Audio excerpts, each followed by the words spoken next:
Hi, my name is Dr. David. Well, I'm David Pating. I am a psychiatrist by training, and I do a lot of work at Kaiser, running our addiction programs, and throughout the state, speaking on the issues that you're speaking of now, which is, I think, many themes. One is, how do we take care of our health and our mental health and our addictions all at once?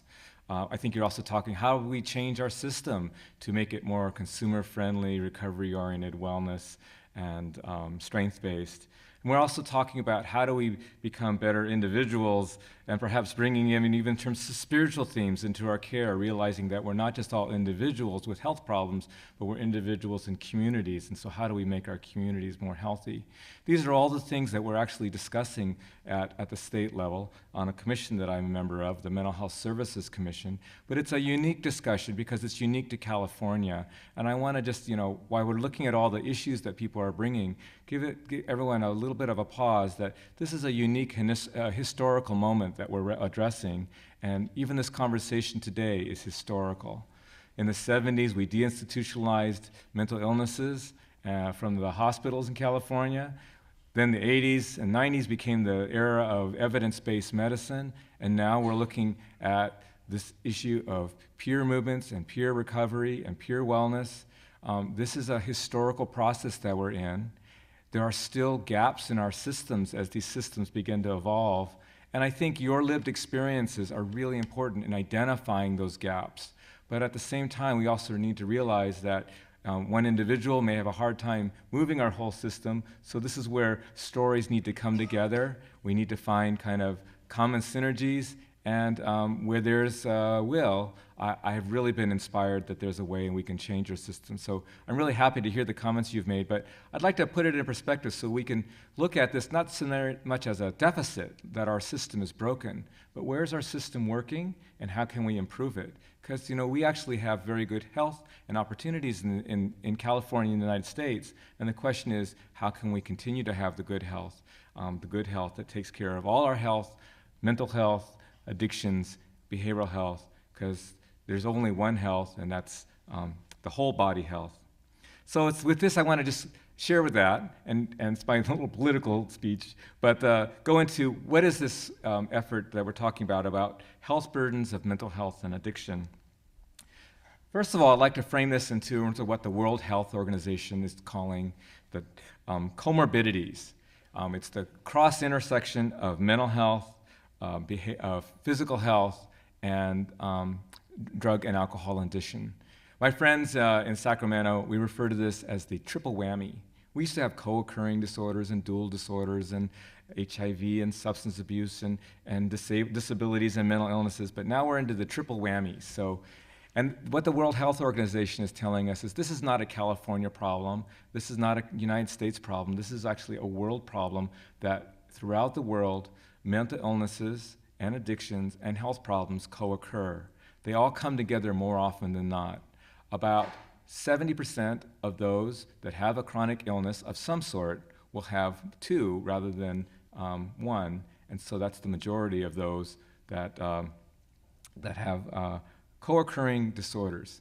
What I always say is that if you're over 50, which some of you here are and some of you aren't, you've got a disorder of some sort, and the more of those that you have, the more of those you got to watch out for. So between my back, my blood pressure, and taking care of two sandwich generations of my in-law moving in and my kids moving up, I have like quadruple whammies that I'm dealing with. And so this is probably the issue that we're all dealing with, is how do we take care of our total health? So a model of total health is emerging, and what we're realizing is that when you have stress plus a mental disorder, something happens.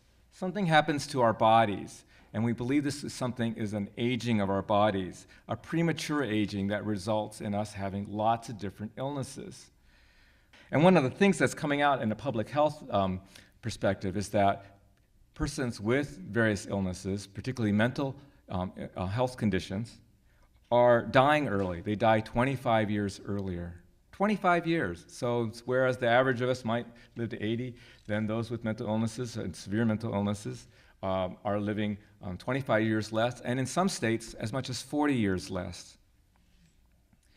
When we look at the reasons that they're they're dying, these individuals, we find it's actually a lot of preventable health conditions. Things that we tell our patients, you know, if you took better care of yourself or went to the doctor or do what you need to do and don't eat as much salt or did a little exercise, some of these conditions might go away. A large part of it, these deaths, are cardiovascular deaths, heart and lung and blood pressure and diabetes related. But those with, again, I apologize to my peers, these were medically oriented sites, so I'm using the terminology of the studies. Those with severe mental illnesses, which is actually a Medi-Cal designation, have disorders that are much higher than those that don't all across the board. The red bars here are higher than the blue bars. So something is going on. And so something is going on in a way that we really need to look at this, because this is not just your health. It's not just our neighbor's health. It's the health of all our communities and all the children in our communities and the generations to come. So the question that we've all been facing from a public health perspective is, how do we prevent this? How do we prevent the early deaths that are occurring from these co-occurring, the triple whammy? Here's a slide from the CDC. Our federal government is onto this problem. They realize it's an epidemic, and they have this little pyramid. At the top are early deaths. Below that is some diseases that we might have. Call it whatever you want, you know. It could be nutrition, it could be mental health, it could be an addiction. You have an illness. Illnesses reduce your health the longer you have them. That's just, you know, the longer you have a cold, the less productive you're going to be. Then there's health behaviors, social issues, and then we're actually beginning to look at this issue of early developmental issues that arise in families related to trauma as possibly being not only the cause, but one possible cause. And our goal here is to not to look at where the system is broken, but where in the many different places that we can intervene to try to resolve this untimely death. So I don't know about you, but I hope that you all live longer, and I want to live longer because I want to be able to come back to the 50th anniversary of this presentation. So we want to make sure that all of you guys and myself live longer. So let me just go to the bottom of the pyramid and kind of work up a little bit. This is the adverse childhood events work that actually came out of the organization that I'm in. That's really just sort of a coincidence, from Kaiser Permanente. This has been a foundational work on their work of trauma and health and mental health. They looked at 17,000 patients that came through primary care, and they just recorded their trauma experiences. They just noticed that people had a lot of trauma experience. And they asked, have you had one of 7 kinds of trauma? Have you had abuse, psychological, physical, or sexual abuse, violence against your mother, or living in a household with somebody using substance abuse that had mental health condition, suicidal, or ever imprisoned? And what they found out was that if you had, one of these 7 conditions here in your household, you had certain risks. If you had 4 of those risks in your household, you had a significant increase of not just mental health conditions, but physical health conditions and drug and alcohol conditions and obesity and tobacco and early pregnancy and just the things that come out of families that are under duress. So you can see the list here. And so what we realize again, and this is just more evidence from the bottom, that mental health, physical health, and substance abuse, all these conditions co-occur, including social problems like school truancy, dropout, and other things that we worry about. So there are several conclusions. Childhood adversity leads to mental disorders. So if you have childhood stresses, there's more likelihood that if there's a biological condition that causes a mental disorder, it might get triggered, or actually, we know, for example, bullying can lead to depression, which can lead to other things as an adult. Mental disorders plus stress then can lead to medical disorders. And then finally, adversity itself just leads to medical disorders. This is not just for those that lived in the family, this is everyone. In another Kaiser study, and again, it's just incidental, the data came from Kaiser. What we found out was that when we had somebody in treatment for drug dependence, the whole family actually had greater health problems, the spouse and the children.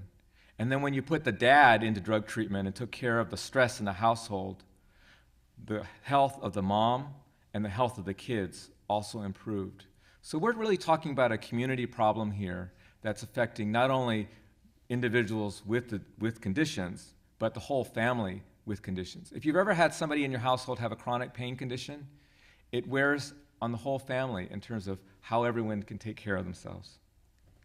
So here you can see again, this is let's say this time the mother had been drinking.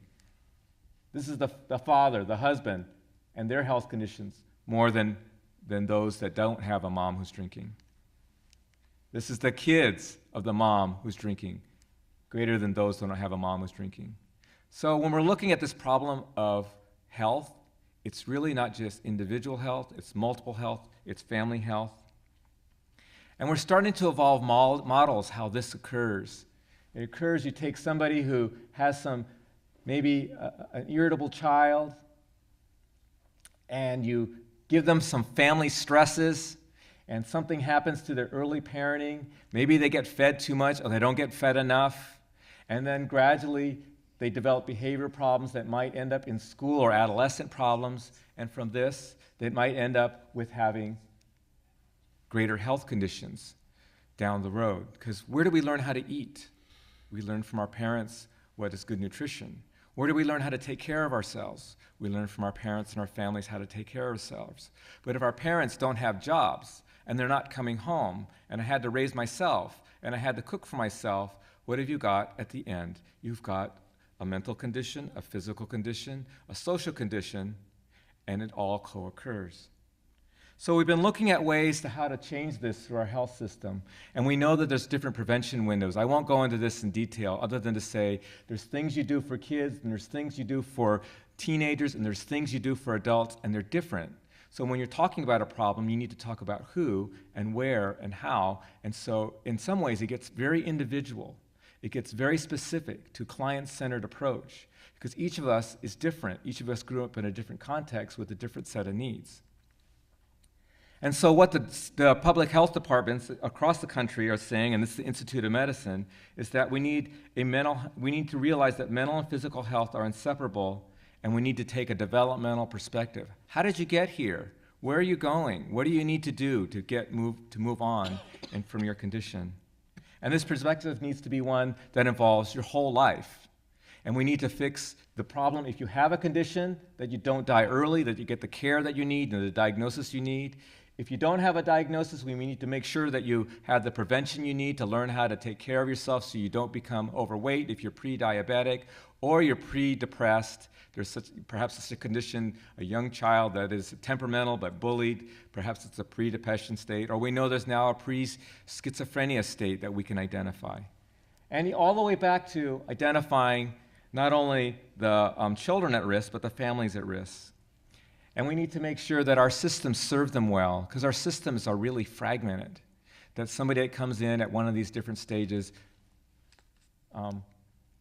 bounce around. They may be a vet, for example, that after the war they didn't have a job, then they go through community mental health, and maybe they get Kaiser because they have essential health benefits now. Each of those systems has to become competent in meeting this client where they're at to prevent the early death. And then lastly, we need to look at our communities, because those communities that have the most stress are at the most risk. If you have poverty, if you're under poverty, you have the greatest amount of stress in your family versus those that don't. We know that single with kids, single mom, single dad with kids, highly stressful. We know that gay, lesbian families, another source of high social stress. And we know that certain racial, ethnic, cultural differences impact how people interpret stress. And all these things are working together to create a set of comorbidities that we call this triple whammy, this triple set of health conditions. That for each of us, our path of how we got here and why we're carrying this burden is very individualized. So we need to start with, again, a biological review, probably a psychological review. There should be a little social history we're finding more and more important. And some people are even pushing that we should make sure that people are part of a, a spiritual or a community-based assessment. What are the resources that you're relying on?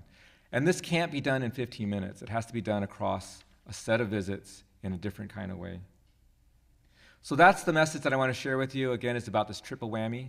And while we're thinking about others, the more important thing is if we can share this message of health and of public health and make sure that this thing doesn't grow, then the next step is to make sure that each of us individually doesn't get whammied, because this problem begins not out there and not with the doctors and not with the peers, but with each of us becoming good advocates for good health. And that's how we're going to build a better health system, when there's enough people that will make a requirement of our health and our benefits and our public health systems, that we again address the whole person to the whole lifespan to treat all of our conditions in a way that is reasonable, in a way that will, bring us all a better health in our families and our communities. Okay, thank you very much. Thank you, Dr. Pating.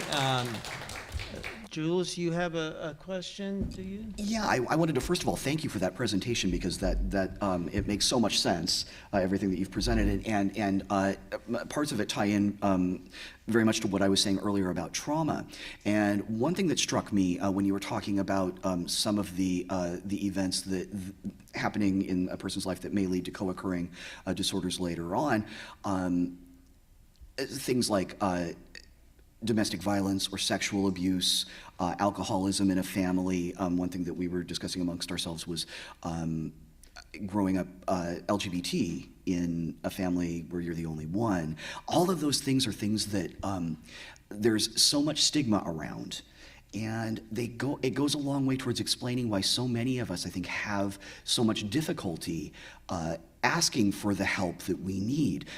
There's a silence that's cultivated in a situation like that I know I internalized early on, and it's something that's made it very difficult now that I'm much older, even still, to disclose, for example, my mental health history to a healthcare provider, because I've been told since I was a kid that there are things that you don't talk about. There are things that you keep to yourself because they're shameful, because there are things that you keep a secret. And so I think that a lot of what you talked about not only explains why the co-occurring disorders end up happening, but why we have so much difficulty accessing the healthcare that we need. So thank you for that. Oh, thank you very much. And I hope that's why many of us are living in San Francisco, because this is not a town where we have to be ashamed about. Exactly, and I think that it's wonderful to be in a community, in an environment where we don't need to hold on to that internalized stigma, that sense of shame. However, I would say that it still is difficult to overcome that, yes. And that's what the internalization is about. That it's wonderful to have the supportive community that we have here, but it's still a hurdle for a lot of us to overcome, to find ways to talk about it. And again, going back to the peer support and peer communities, that's one of the things that's been extremely beneficial for me, has been the ability to talk this out with other people who have gone through similar things. Yeah, thanks. Dr. Pating, I had a question. I don't know if it was slide 18 or 19 or thereabouts. It had to do with prevention. And I did see prevention with respect to both schizophrenia and depression at some point, and I wondered, especially with schizophrenia, just without asking for a very complex answer, how do you prevent schizophrenia? Well, I'm going to actually also invite my other psychiatric colleagues here to chime in. Mental disorders are complicated. For some people, there's a genetic component, there is an environmental component, a social and a psychological component. And so what we found is that most major mental health conditions have onset before probably 25. The young adult is probably when you start to see them. And so in as much as we can delay the onset of them or detect them early, we can keep disorders from actually at times becoming manifest. You can abort them, so to speak. It's like having somebody that might have a diabetes, but they might go and exercise, and so with the exercise, they can avoid getting full-blown, diabetes if they're pre-diabetic. So now we are understanding there's maybe a pre-schizophrenia condition that has some cognitive issues that are identifiable. So I'll turn to my colleagues on that one. And then we know there are factors that in early adolescence and early childhood that may predispose kids to depression and anxiety disorders. And we can identify these risk factors 2 to 4 years earlier than actually before people get depressed. So a lot of people are beginning thinking, here's a window of opportunity. Wouldn't it be lovely if, before you even get the stigmatizing disorder, that we can look at the conditions that might put you at risk? And so in California, we have enormous school-based prevention efforts, which I'm hoping actually my colleague, Ms. Cohn here, might speak of some of the prevention efforts that they're trying to do in the UC system with regards to early detection, perhaps by the teachers, of some of the risk factors, because a lot of it comes out in college. You've left home, you lose your family support. If you're going to fall apart, that's where you're going to fall apart. So, but let me turn to my other colleagues, because there's also a biological component to this, and see if you have any other comments about preventing mental health conditions. Certainly identifying early concerning hallmarks of schizophrenia, and keep in mind schizophrenia is really 5 diagnoses. It's a varied, there's paranoid schizophrenia and there's undifferentiated, and so that was back with DSM-4, DSM-5. I'm not quite even sure about how it's categorized.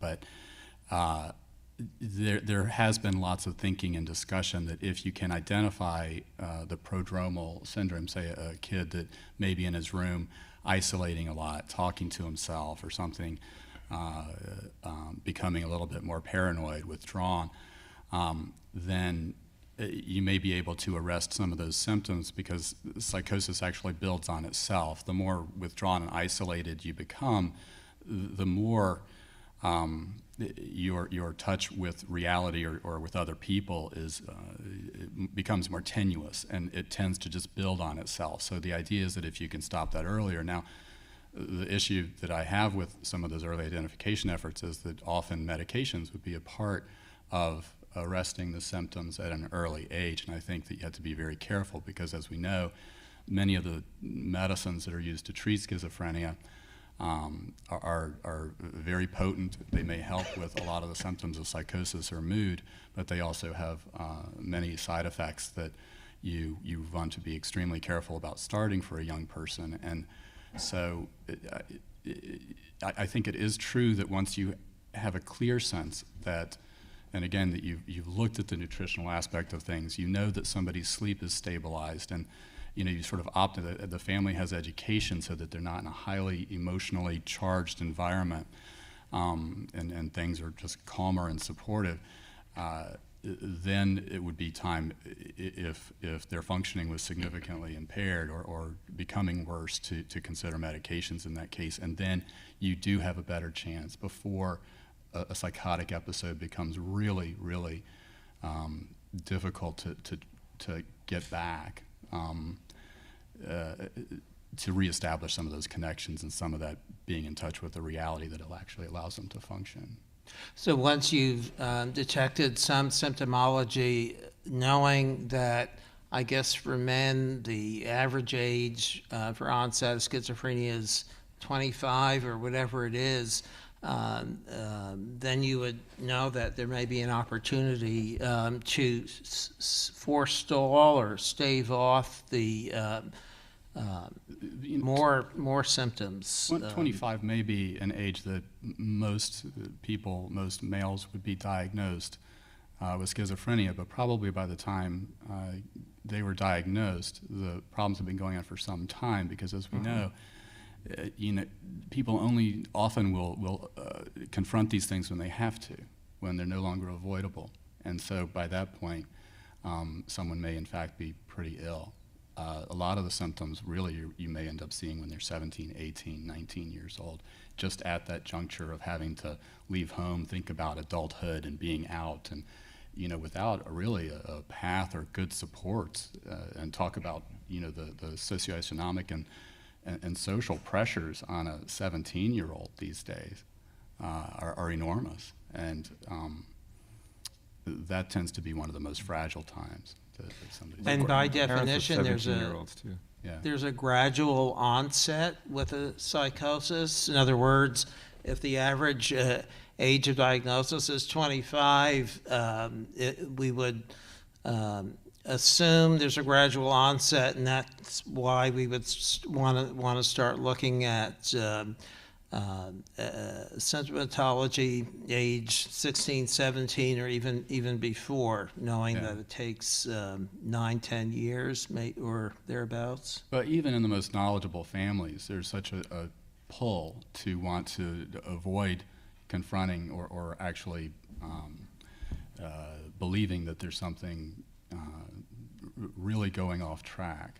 Absolutely, and there's a lot of rationalization that goes on. Nobody wants to believe that someone in their no one wants to believe that their child is schizophrenic, is going to have this label for life. Families, in my experience, certainly in my own family, will do just about anything to avoid looking directly at the situation and confronting it head on. And that's completely understandable. That is a normal reaction, I think, that kind of denial. But that's something that we have to contend with, and we have to really work on education efforts, stigma reduction, and let people know that this isn't a life sentence. Because a lot of parents are coming, even now, coming from a generation where they heard that schizophrenia is for life, that's who you are. That's what your life is, and that's what a lot of us who have lived long enough to have had a diagnosis like that for quite a while have heard as well. So it's something that is very scary for families to confront. You're absolutely right. It's something that early intervention works, and it can really, really make a difference for a lot of transitional age youth. But there is that hurdle, that barrier to get over, that you actually have to identify that that's what's going on.